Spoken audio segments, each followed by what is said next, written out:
So what I'm going to do now, just very briefly, is to talk about compliance and ethics programs.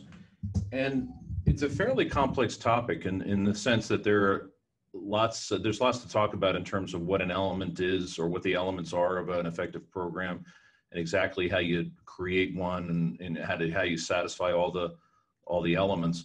So what we're going to do today is a very abridged version of that. It's more of a public service announcement just to introduce you to the concept of a compliance program and why it's necessary. So just by way of background, I've been helping companies create their compliance program since about 2005 when I did my first program. And that was for a company that I worked for. I joined after they had experienced a global antitrust issue, price fixing issue. So naturally, they were interested to develop a program. And at that time, we're still talking about cases like Tyco and Enron that were these big scandals in the news that motivated people to think about compliance and ethics programs as a method of protection. For many companies, especially private companies at that time, compliance programs were considered a luxury in some cases, but across the board, people at private companies thought that they were virtually optional. You know, it was a nice to have and not a requirement. As time has gone on in the last 15 years, that has definitely changed. Certainly when you talk about government contractors, having a compliance program in place is mandatory in many cases. And for very small contractors that might barely escape the requirements in the procurement regulations, it's definitely something that is becoming mandatory quite often by contract. Because what you'll find is that even if you're small enough to avoid some procurement regulation that would require you to have have a program in place, your prime contracts, the subcontracts you have with your prime are going to flow down requirements to have a program in place, to have a legally effective program in place. So again, the discussion that we'll have today will introduce you to those issues, and then exactly how it works for your company, what's required, how it fits, and how you create the program is something that's a bit more case specific, and we can talk about, one-on-one.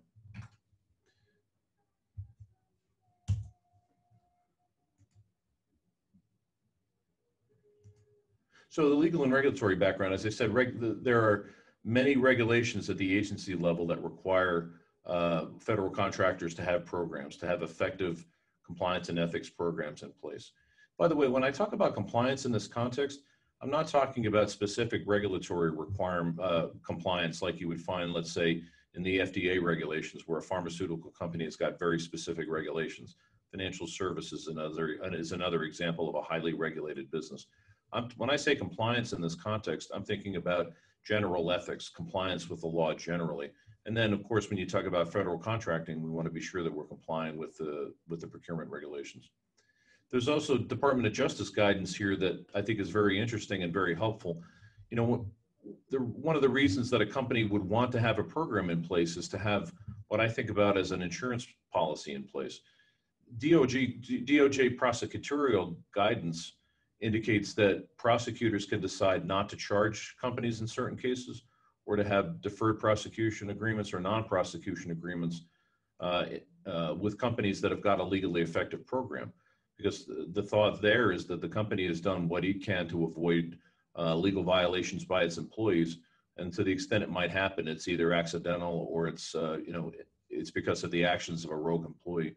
So prosecutors have a lot of discretion to basically go easy on companies that have got legally effective programs in place and are doing their best to make sure that those programs are updated and active. So you're basically not only complying with your regulatory and contractual requirements by having a program, but you're also buying yourself some peace if you find yourself in trouble.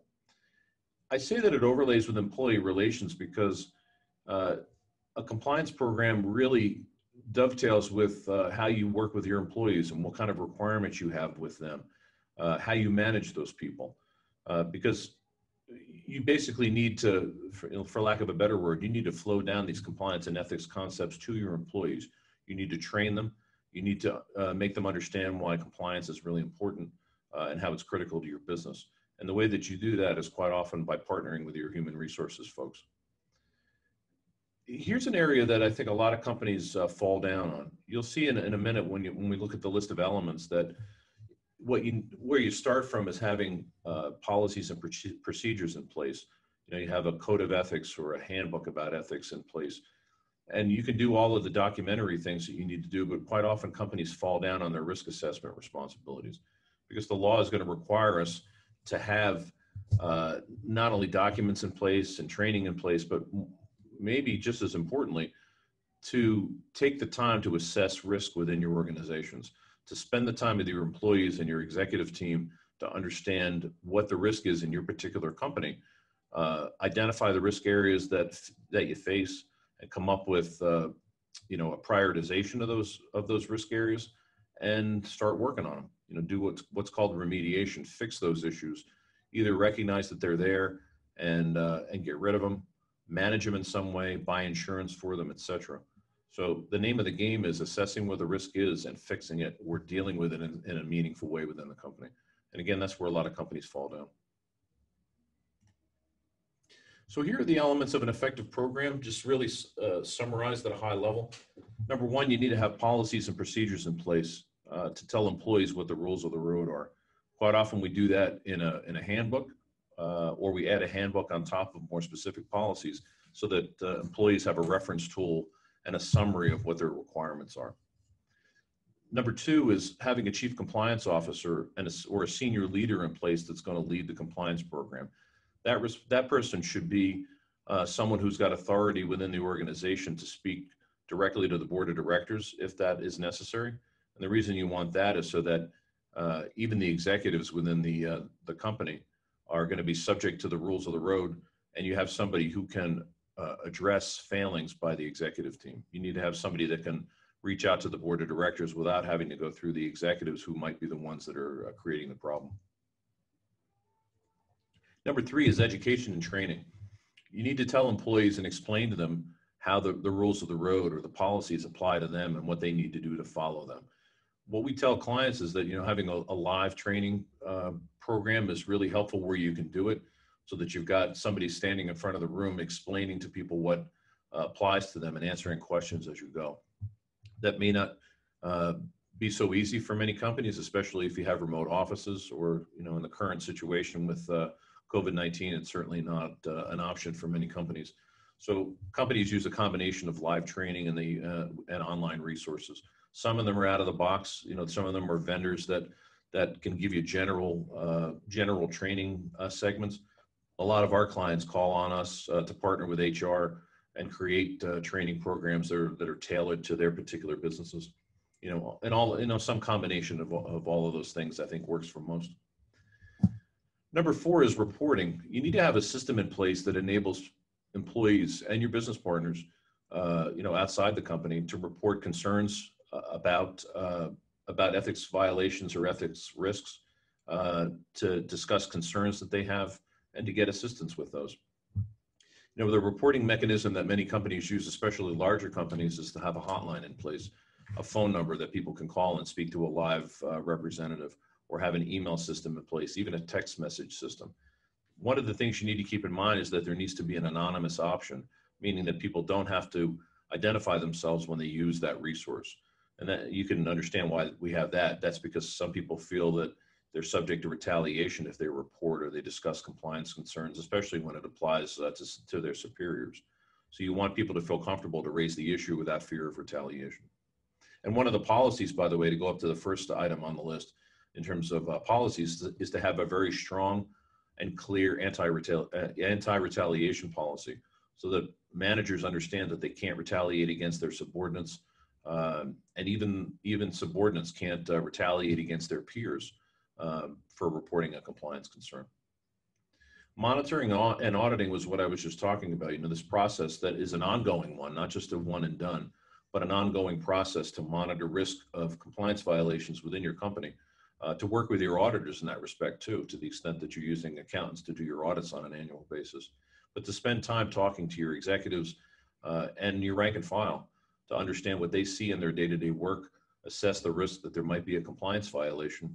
And then once we identify what all those risks are, we rack and stack them. We rank them based on severity and probability.